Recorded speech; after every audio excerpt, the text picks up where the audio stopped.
Hey, we are back.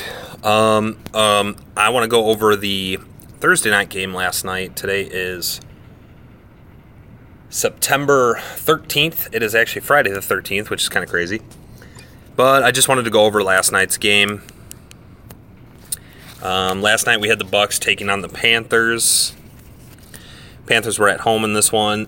We had a weather delay in the first quarter. It's like almost half an hour. And I don't know if that is what disrupted the flow of what should have otherwise been a fairly interesting game. It just really wasn't. Both of these teams just could not really get much going. Both teams flashed at times. Both teams were pretty much in the game until the very last play. But it was just overall kind of a boring game. I mean, last Thursday night, we saw one of the most boring games I've ever seen in my life. And this was another just boring Thursday night game. Personally, I just don't like Thursday night games. I'm sorry. I'm glad that there's an additional day of football between Monday and Sunday. I really just wish it was on Saturdays, honestly. They need to move these Thursday night games to Saturday. I would be so happy about that. Even if they did maybe one Friday game and one Saturday game. I mean, I don't know. Thursdays, they're just the worst. So, I don't know. I guess filling them with football makes things a little bit better. Winston, as far as the quarterbacks go, I'm going to turn this down a little bit. As far as the quarterbacks go in this game, we had Jameis Winston went 16 for 25 for 208 yards and a touchdown. So a pretty standard do-nothing day for Jameis Winston. At very least, he did not repeat last week's performance. Last week he threw 2 pick sixes and an additional interception. He stayed interception free. He did fumble the ball at one point, but as far as interceptions go, he kept that to a 0. And he did throw a touchdown pass in this one to Chris Godwin, who, I mean, honestly looks like he's going to be the best receiver on that team this year.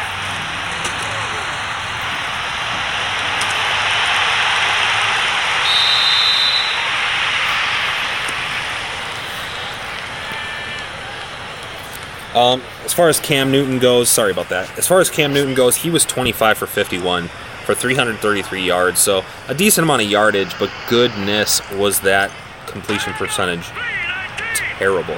Terrible. That's under 50% for those that are not good at math.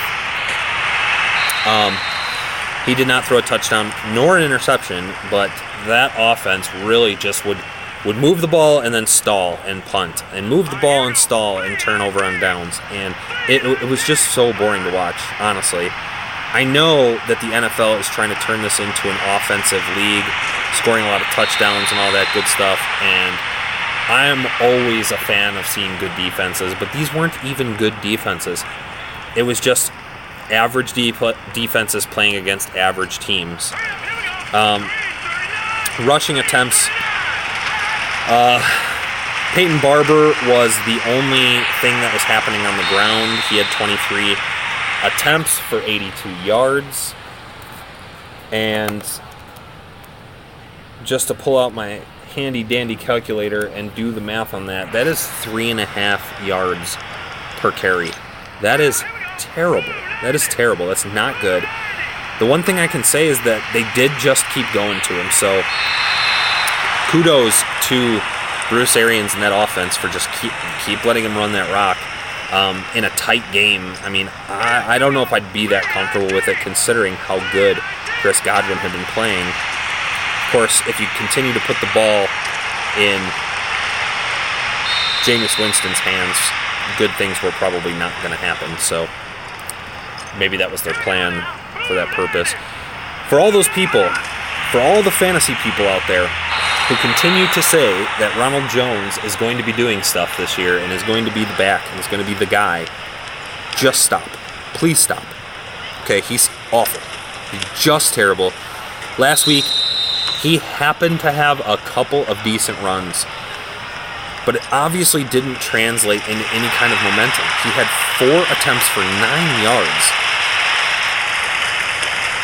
And to put it mildly, I mean, that is just unacceptable in the NFL.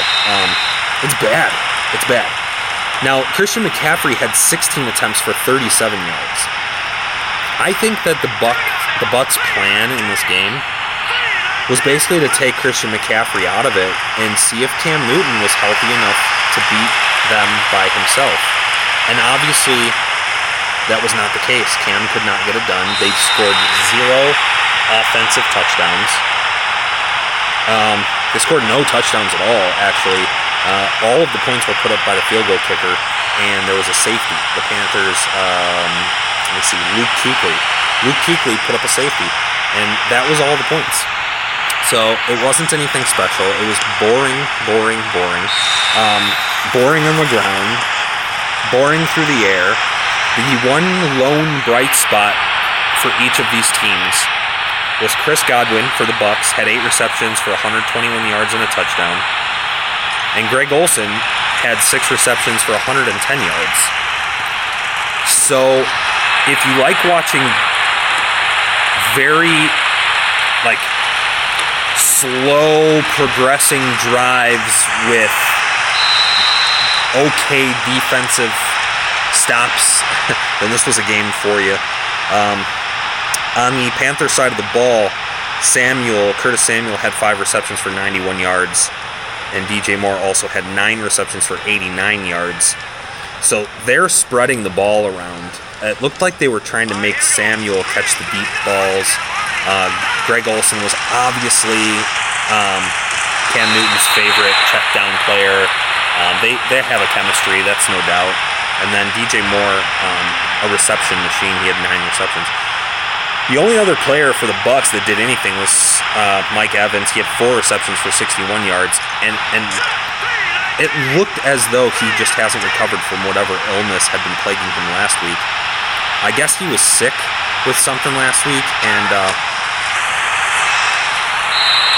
he looked like it again this week. As far as the defenses go, Luke Kuechly had 17 tackles, 9 of them solo tackles. He also had that safety we talked about earlier. And for Tampa Bay, Golston was their leading tackler with 4. It was, again, a boring game. I don't know what else to say about this. I don't think that you can make Thursday night games that much better, honestly. They tried that whole color rush thing a little while back, and that was boring. And, this year, they're not even doing that. So, I honestly don't know what to tell you. As far as fantasy implications go, honestly, 100%. If you have people on these teams, position players, I think you're going to be okay. The one position that I would start freaking out about right now is the tight end position for the Buccaneers. O.J. Howard, if you had a standard, PPR draft in your fantasy football league this year, O.J. Howard was probably going 5th round. And at this point, he wasn't worth a draft pick, much less a 5th round draft pick. He has been terrible, absolutely terrible. He had, I don't even know if he had a target in that game last night, but he had no receptions and therefore no yards. It was bad. It was very, very bad. I'm just not sure what he's going to be doing going forward, and if he does start catching passes here and there. If you have him, and which I have him in one of my leagues, one of my season-long leagues, I'm worried. I'm nervous. I'm scared. You can't even really trade him to anybody because nobody's going to want to take a shot on the guy. So I don't know what to tell people in this situation. Do your best to find a decent tight end on waivers. I did, in that same league, I managed to pick up Mark Andrews, so I think I have a little bit of a security blanket there. The Bucs do not have an easy schedule. They have to play the Saints twice still. They have to play Atlanta, whose defense is bad, but Atlanta's going to be a good team, so I don't know. It's a little bit rough, and then of course the rest of their games this year. I don't know how good of a game script it's going to be for O.J. Howard, and if they just can't get him involved, I just don't see any way that he gets any kind of usage more than what he's been getting, and it's just frustrating as somebody who had really high hopes for O.J. Howard. I'm going to take a little bit of time and kind of talk about some of the fantasy football settings, the league settings that I'd like to see implemented in more leagues. Specifically, the independent defensive players. Independent defensive players are an absolute must for anybody who's at all serious about fantasy football. It adds an element so different than what drafting an entire defense does. I was talking about this with one of the people in my league, one of the guys in my league, earlier today.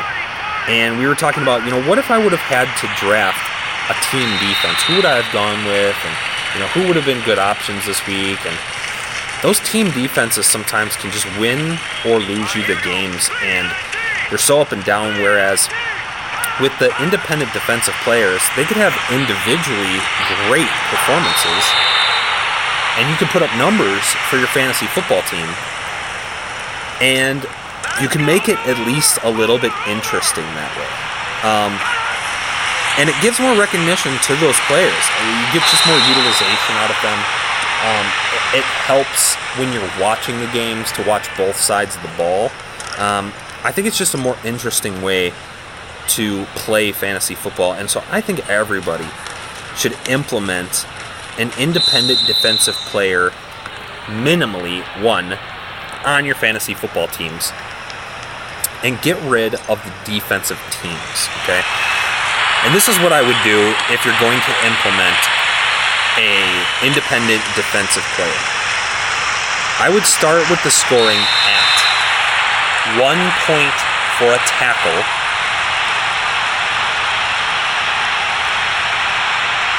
then add 2 points for a sack and 2 or 3 points for an interception, with maybe 2 points for a forced fumble and or 2 points for a fumble recovery. Generally, those are stats that you look at when you're talking about defensive players, and those are stats that are going to be indicative of who the good defensive players are. And obviously in last night's game, with those settings, Luke Kuechly would have been the player to have with 17 tackles, 9 of them being solo. What I do in my independent defensive player positions is we actually give points. We give a point for a tackle with an additional point if it was a solo tackle. Then you get 2 points for a sack. You get 3 points for an interception, 2 points for a forced fumble, 2 points for a fumble recovery. You also get a point for a pass defended. You get an extra point if it was a tackle for a loss. And you get, let me see here, a half of a point for a hit on the QB. So that hit on the QB does not have to be an actual tackle. That kind of spreads the points around to a lot of different players on your team. But I'm telling you right now, if you play in an independent defensive player league, the points for tackles, point per tackle scheme that you're going to run with the defensive players, you're going to want to put linebackers in the game, specifically middle linebackers. Defensive backs can also get a lot of tackles. They don't get nearly as many.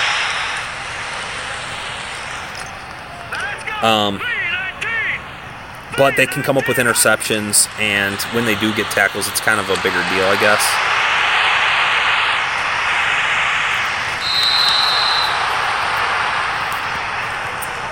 So what we do in my leagues is we play with one defensive lineman, one linebacker, one defensive back, and then 2 flex positions. And if you're a smart player, you will have those flex positions filled with linebackers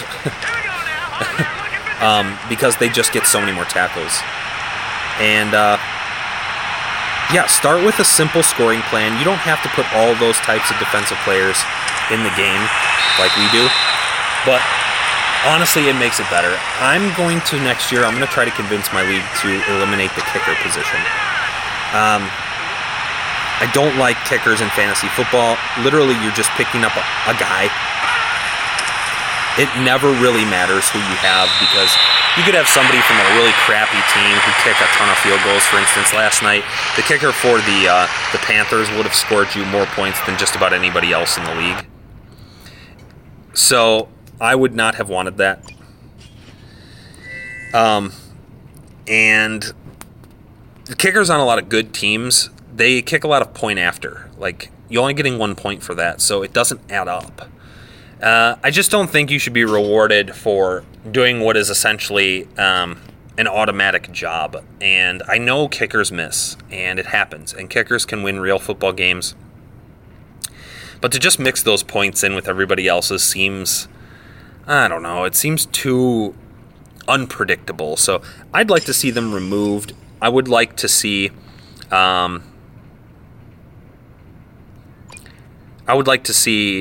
the independent defensive players take over in the case of the kicker and the defensive teams. Anyway, that's all I got for you today. Hopefully, I will have another breakdown for the Sunday games and probably the Monday games. I did a breakdown for the games this past week, but I did it while I was driving home from work in my car, and the sun set while I was making the video, so the quality came out really bad. But yeah, that's it. Until next time, guys, subscribe to the channel, like the video, and I will see you next time.